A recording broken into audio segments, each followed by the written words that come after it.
Welcome to Walking Through the Word. I am Josiah Espinoza. Today we'll be reading John chapter 11, so if you have your Bibles, open them with me as we walk through the Word together. Verse 1 says this: Now a certain man was ill, Lazarus of Bethany, the village of Mary and her sister Martha. It was Mary who anointed the Lord with ointment and wiped his feet with her hair, whose brother Lazarus was ill. So the sisters sent to him, saying, Lord, he whom you love is ill. But when Jesus heard it, he said, This illness does not lead to death. It is for the glory of God, so that the Son of God may be glorified through it. So here we have three individuals that Jesus was close to. There was Mary, and Martha, and Lazarus. Mary and Martha were sisters. Lazarus was their brother. And it seemed like Jesus had a really close relationship with Lazarus. And enough to where even Mary and Martha recognized that Jesus and Lazarus loved each other. And they were probably extremely close. And so when Lazarus was sick, Mary and Martha assumed that if they got in contact with Jesus, that he would come straight away and that he would probably heal their brother. And yet Jesus does something. He lingers.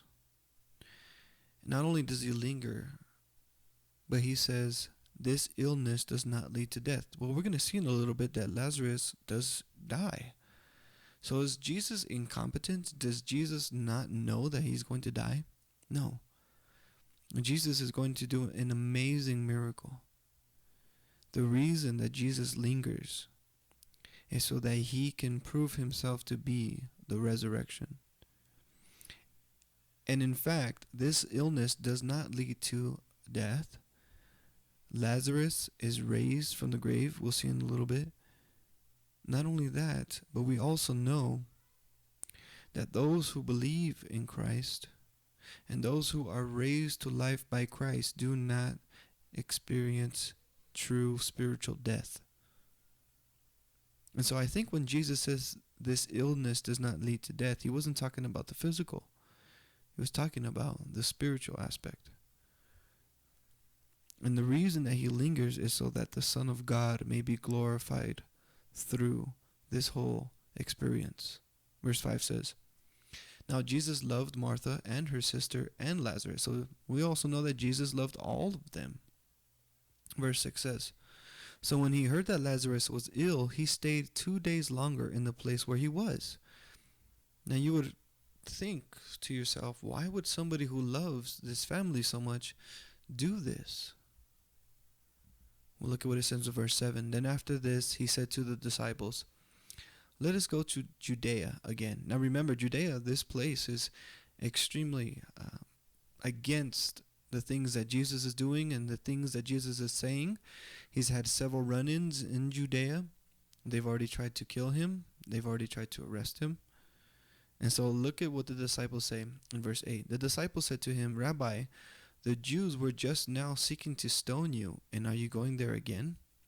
And Jesus answered, Are there not 12 hours in the day? If anyone walks in the day, he does not stumble, because he sees the light of this world.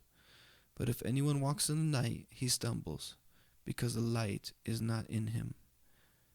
So Jesus, speaking to his disciples, is telling them, the reason that they're picking up stones to stone me is because they walk in the dark. Isn't there 12 hours in the day? Isn't there sunlight throughout the day? And if you walk in the day, you can see where you're going. But if you walk in the night, you stumble around. Because obviously you can't see in front of you. Jesus is trying to tell his disciples, the reason they pick up stones to try to stone me is because they're full of darkness. And so he goes on to say in verse 11, After saying these things, he said to them, Our friend Lazarus has fallen asleep, but I go to awaken him. So Jesus is going back to Judea to perform an amazing miracle that we're going to see here in a little bit. And the reason he does it is so that he can continue to show the people in Judea that he is the Son of God, that he is God in the flesh. Remember, they've already picked up stones to stone him because he made himself equal to God. That he himself as a man makes himself God. And Jesus tells them, like, for what good work are you going to stone me for? If you don't believe me, at least believe the works. But again, they're walking in darkness, and therefore they cannot see the light.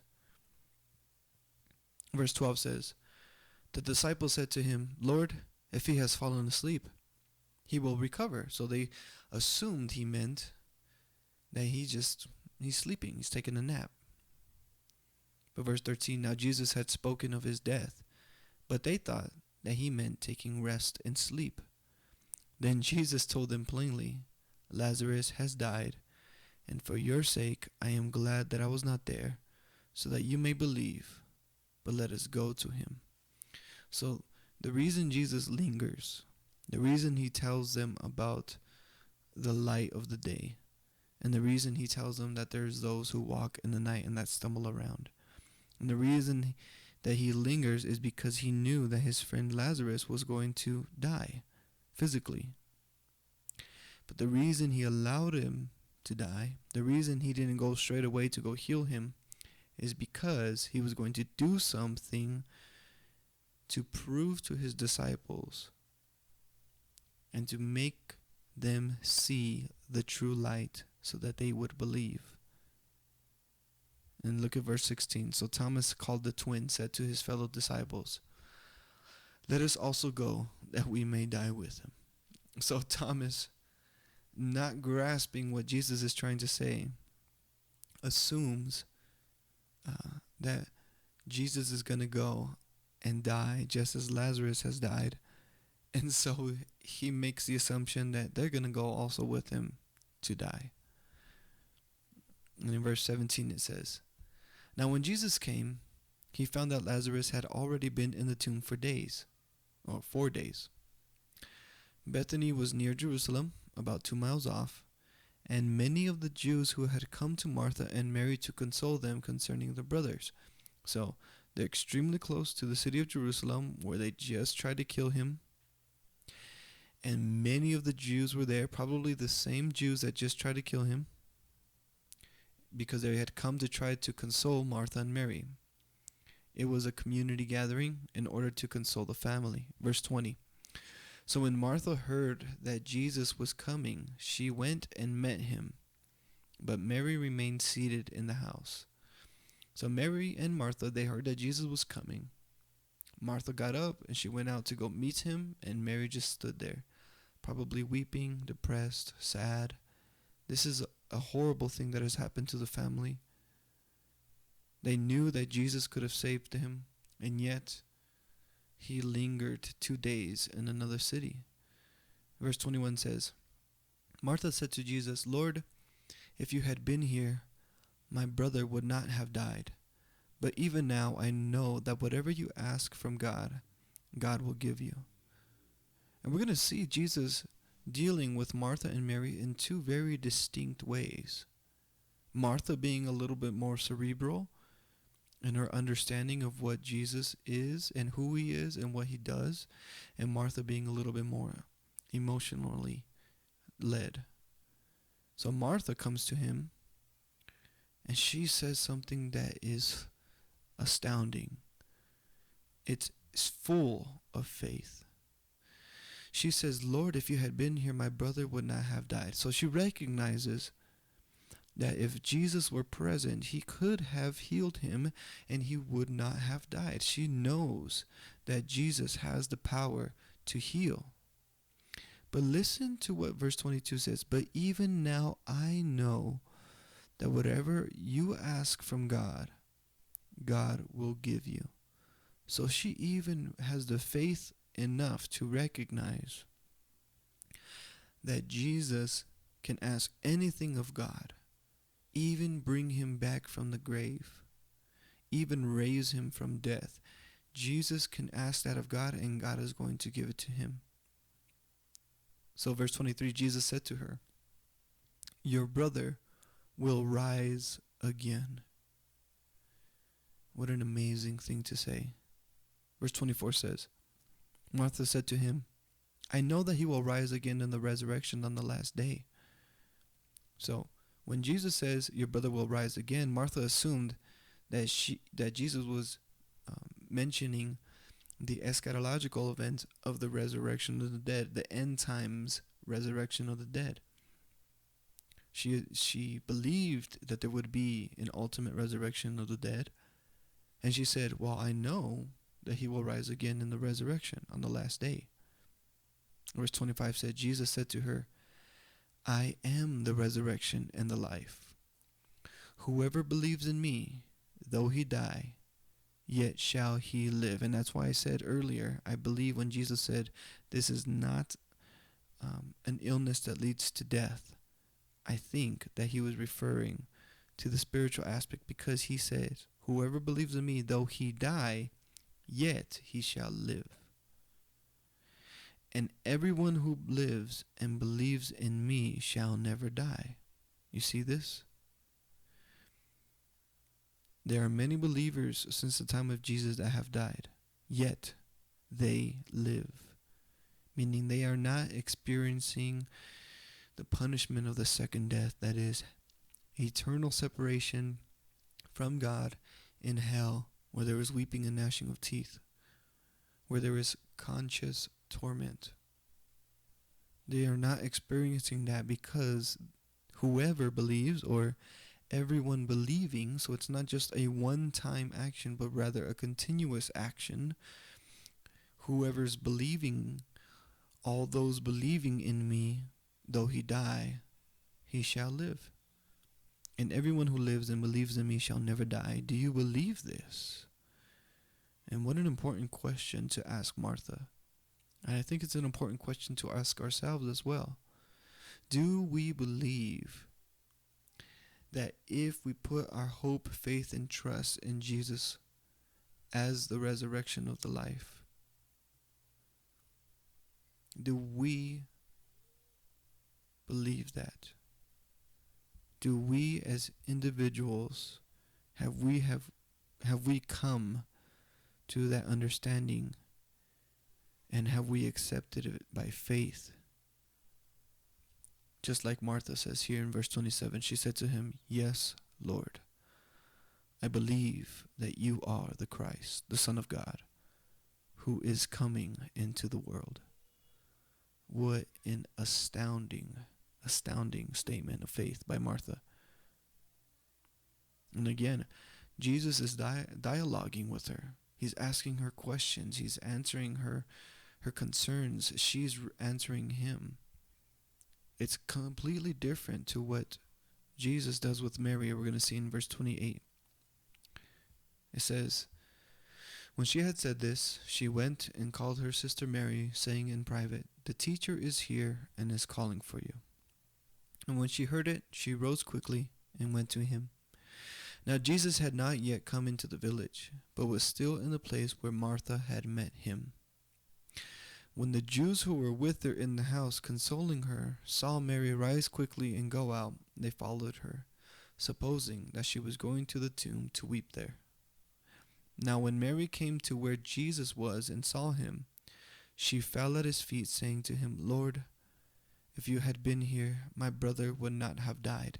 So it's the same statement that Martha just made.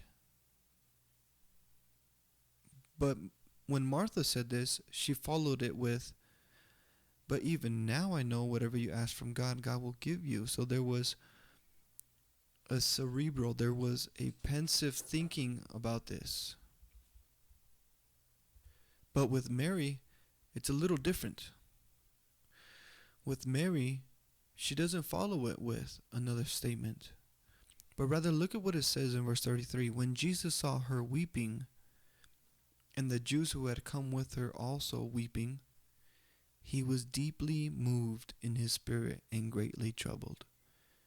So even though Jesus knows when our loved ones are going to die, even though Jesus is sovereign and allows things to happen for his glory and for his purposes, because his purposes are perfect and his will is perfect, even though he knows that they're experiencing pain, and that this what they're experiencing is troublesome, and it hurts.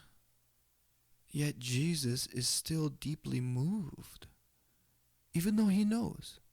Even though he knows what's going to happen, even though Jesus did this purposefully, he is still moved in his spirit. And in verse 34, it says, "And he said, 'Where have you laid him?' They said to him, 'Lord, come and see.'" Verse 35, Jesus wept. What an amazing thing. God in the flesh is being moved by his people, by his creatures.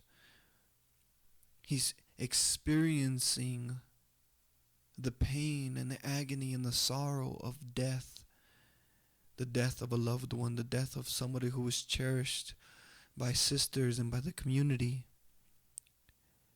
Jesus is experiencing mourning and weeping for a dear friend that he loved deeply. Look at what verse 36 says. "So the Jews said, 'See how he loved him.'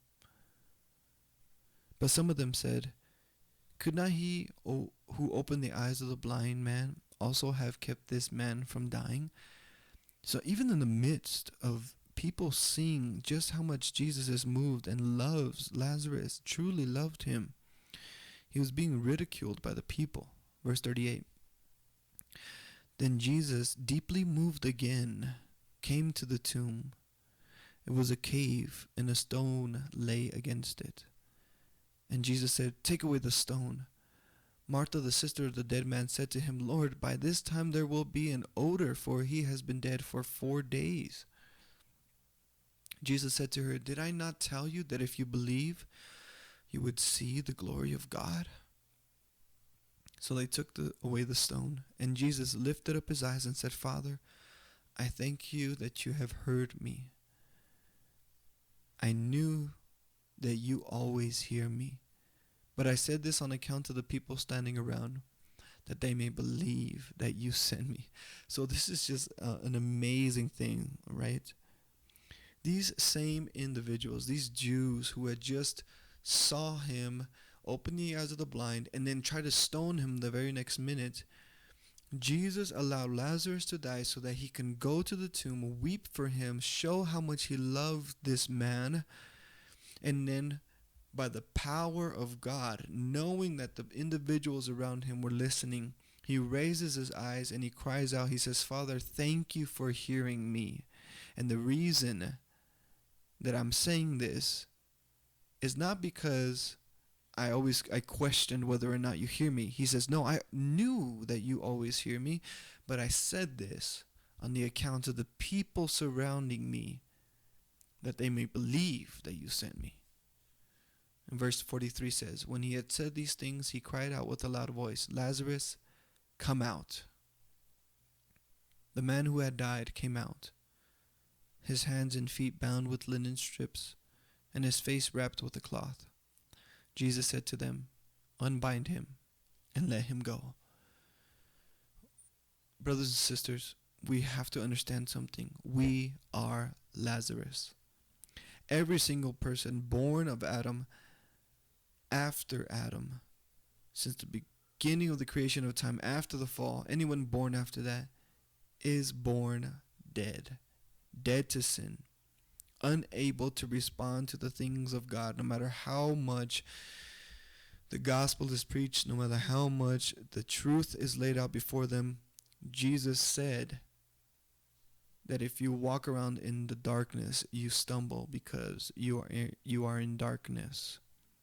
Just like Lazarus was dead and unable to respond to Jesus until Jesus, by his sovereign grace and by his precious mercy, calls out to us and raises us to life.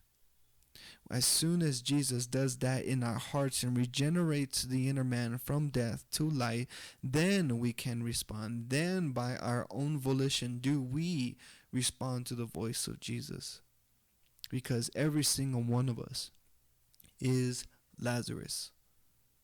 And if you don't believe in the total depravity of man, in the total inability of man to respond to the things of God without God first regenerating his heart and moving him in such a way that they by faith through grace receive him, that is the Son of God. Then listen to these following verses. Verse 45.